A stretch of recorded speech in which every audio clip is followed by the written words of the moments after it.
শিলচরে অনুষ্ঠিত হল অসম রাজ্যিক বিদ্যুৎ পর্ষদ পেনশনার্স অ্যাসোসিয়েশন শিলচর শাখার পঞ্চম দ্বিবার্ষিক সাধারণ সভা। সভায় পেনশনারদের বিভিন্ন দাবি দাওয়া ও আন্দোলনের কর্মসূচি নিয়ে গুরুত্বপূর্ণ সিদ্ধান্ত গৃহীত হয়। শিলচর ইলেকট্রিক্যাল সাব ডিভিশন সংমণ্ডল ১-এ অসম রাজ্যিক বিদ্যুৎ পর্ষদ পেনশনার্স অ্যাসোসিয়েশন কাছাড় তথা শিলচর শাখার পঞ্চম দ্বিবার্ষিক সাধারণ সভা অনুষ্ঠিত হয়। সভাপতিত্ব করেন শ্রী বিধু ভূষণ দেব। সভার শুরুতেই সংস্থার ৭ জন বয়োজ্যেষ্ঠ সদস্যকে উত্তরীয় পুষ্পস্তবক ও মেমেন্টো দিয়ে সংবর্ধনা জ্ঞাপন করা হয়। সভায় সম্পাদকীয় প্রতিবেদন পাঠসহ বিগত ২ বছরের হিসাব নিকাশ পেশ করা হয় এবং পরে সর্বসম্মতিক্রমে তা গৃহীত হয়। এছাড়া কেন্দ্রীয় সরকারের সংশোধিত ফাইন্যান্স বিল ও সংশোধনী বিদ্যুৎ বিল ২০২৫-এর তীব্র বিরোধিতা করে সর্বভারতীয় আন্দোলনে সক্রিয়ভাবে যোগদানের সিদ্ধান্ত নেওয়া হয়। সভায় পুরনো কমিটি ভেঙে নতুন কার্যকরী কমিটি গঠন করা হয়। ২০২৬-২৮ মেয়াদের জন্য শ্রী মলয় ভট্টাচার্য সভাপতি ও যিশুনাথ সম্পাদক সহ ১৯ সদস্যের নতুন কমিটি গঠন করা হয়। ধন্যবাদ জ্ঞাপনের মধ্য দিয়ে সভার কাজ সমাপ্ত হয়। আসাম বিদ্যুৎ পরিষদের কাছাড় জেলা তথা শিলচর ইউনিটের পেনশনার অ্যাসোসিয়েশনের আজকে দ্বিবার্ষিকী যে সাধারণ সভা সেটা আজকে অনুষ্ঠিত হচ্ছে। আমাদের ভবিষ্যৎ কর্মসূচি নির্ধারণের জন্য আজকের যে আমাদের যে মূলত যে সভা, সেই সভাতে পরবর্তী দুই বছরের জন্য আবার নতুন কমিটিও গঠন করা হবে।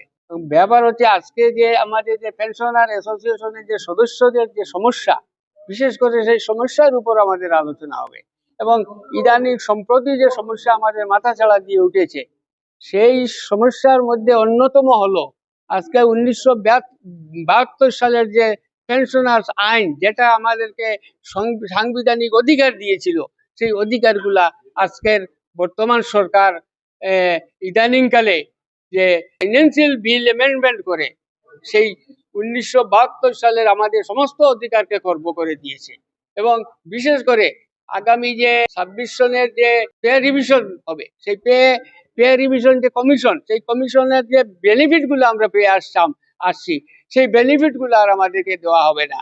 এ ধরনের একটা আইন তৈরি করা হয়েছে সেই ১৯৭২ সালের পেনশনার্স অ্যাক্টকে অ্যামেন্ডমেন্ট করে।